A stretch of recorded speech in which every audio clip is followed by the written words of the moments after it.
Jeffrey Epstein's good friend, Alan Dershowitz, is representing Donald Trump in the Senate impeachment trial. And he has come up with an unconventional and I would argue dangerous defense tactic that he is outlining in the video that you're about to watch. Take a look. Every public official that I know believes that his election is in the public interest. And mostly you're right. Your election is in the public interest. And if a president does something which he believes will help him get elected in the public interest, that cannot be the kind of quid pro quo that results in impeachment. I also would like to note before we dissect the ridiculous argument he just made that Alan Dershowitz is the type of guy who thinks it's a good idea to write an op-ed about how adults should be able to have sex with children. So John, noteworthy. We've covered that on the show if you want to go back and look at the archives. Yes. So John, what do you make of this defense? Because he's essentially saying, well, Trump believed that it was in the best interest of the country that he get reelected. So because of that, it's totally okay for him to break the law and solicit aid from a foreign government in order to help with his reelection. Yes, he is saying that, although he doesn't believe it. None of the Republicans who are saying that there's nothing wrong with what he just said believe it. None of them actually do, for any example other than the one that we're currently litigating. Adam Schiff threw out an example of Barack Obama, when they give aid to, we give aid to Israel every year, billions of dollars. If he was to say, oh yeah, no, we're not gonna give that to you unless you investigate Mitt Romney, no Republican is like, yeah, no, that's cool. You could do that. You could totally make it contingent on investigating Mitt Romney. And you make this clarification all the time, and I think it's a good clarification. I wanna make it right now. Trump didn't even want a proper investigation into the Bidens. All he wanted was an announcement of the investigation on CNN to hurt Joe Biden's chances of beating Trump. That's what he wanted, okay? So that is against the law. It's against the law. The Government Accountability Office released a report indicating specifically how Donald Trump broke the law. There is criminality here. And Alan Dershowitz, again, good buddies with Jeffrey Epstein, who raped children and trafficked them, thinks that this is great. This is gonna hold up, and this is gonna look. The Republican lawmakers are going to exonerate Trump anyway, right? Which is horrible on its own. And then you have Dershowitz making this argument, which really does call into question what the future of this country is gonna look like. Because if he's arguing that if someone breaking the law believes that in breaking the law, he's doing what's in the best interest of the country, then he shouldn't be impeached. That's the argument he's making right now. So yes, as you pointed out, the GAO said it's illegal. Everyone on the Republican side is just pretending that it didn't happen. It doesn't exist, GAO doesn't exist. But also, his thing, Dershowitz, is always like, yeah, it's quid pro quo, I'll even grant you that, but a crime hasn't been committed.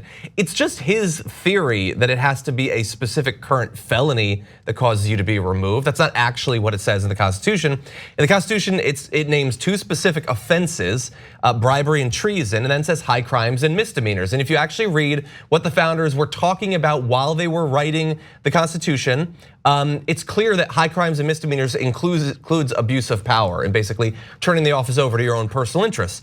But even without that, it's bribery and treason. Well, the bribery, he was effectively bribing them for his own interests with the military aid. And I would say that selling out American foreign policy to get elected personally seems like treason, honestly. It seems like you're selling out your country for personal gain.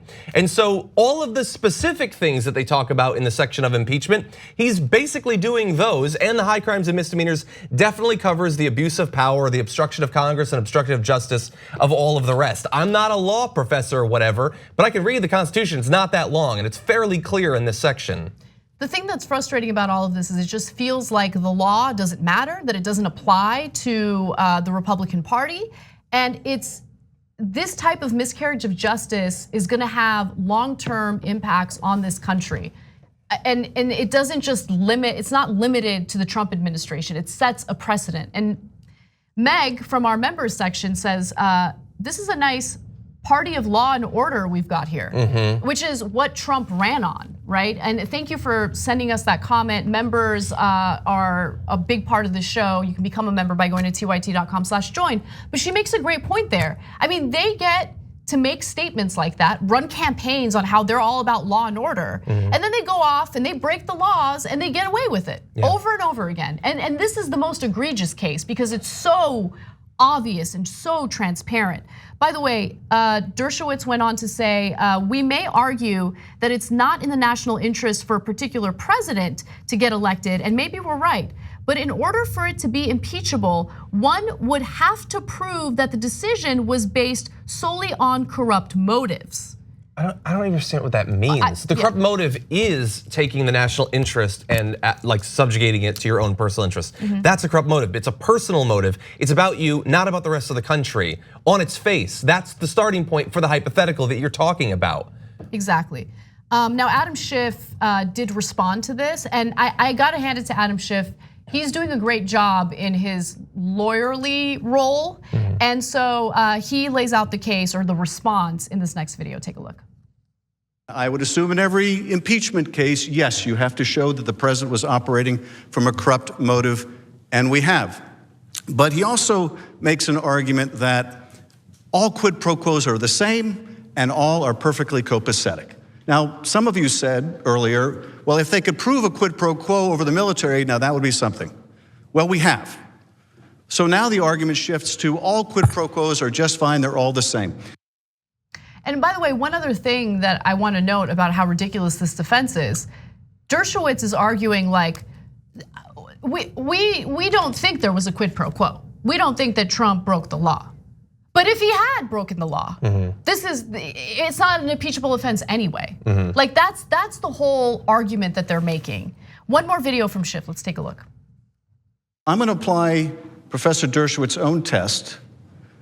He talked about the step test. John Rawls, the philosopher, let's put the shoe on the other foot and see how that changes our perception of things. But I want to merge that argument with one of the other presidential counsel's argument when they resorted to the whataboutism about Barack Obama's open mic. Now, that was a very poor analogy, I think you'll agree, but let's use that analogy and let's make it more comparable to today and see how you feel about this scenario. President Obama on an open mic says to Medvedev, hey Medvedev, I know you don't want me to send this military money to Ukraine because they're fighting and killing your people. I want you to do me a favor though. I want you to do an investigation of Mitt Romney. And I want you to announce you found dirt on Mitt Romney. And if you're willing to do that, quid pro quo, I won't give Ukraine the money they need to fight you on the front line. Do any of us have any question that Barack Obama would be impeached for that kind of misconduct? I have no question. That impeachment would happen in a jiffy, okay? Like it would happen immediately and he would deserve it. Yeah. But that's the difference between the right and the left in this country. The right will, in order to preserve their political careers and avoid Donald Trump writing something mean about them on Twitter, they'll allow him to move forward even with all this criminality. They don't care. Yeah, it's corrupt for a million different reasons that we've sketched out, and one additional one that, like a third of the Republican senators in that room are arrogant enough to think, you know what, if I play my cards right, maybe someday I'm president. And wouldn't it be nice if that position had as much sole unitary power as possible when I get to that room? Don't miss your chance to win a trip to Los Angeles and have dinner with Cenk, John, and me. Just head to tyt.com/dinnerinla to register to win. Sign up for a free Aspirations Spend and Save account. Then you just register your eligibility and swipe your Aspiration card daily on purchases to gain entries. Not only are you entering to win a trip to Los Angeles and dinner with TYT hosts, you're also not depositing your hard-earned money into fossil fuel exploration or production. As a friendly reminder, even if you already have an Aspiration account, you must still register for eligibility into the sweepstakes.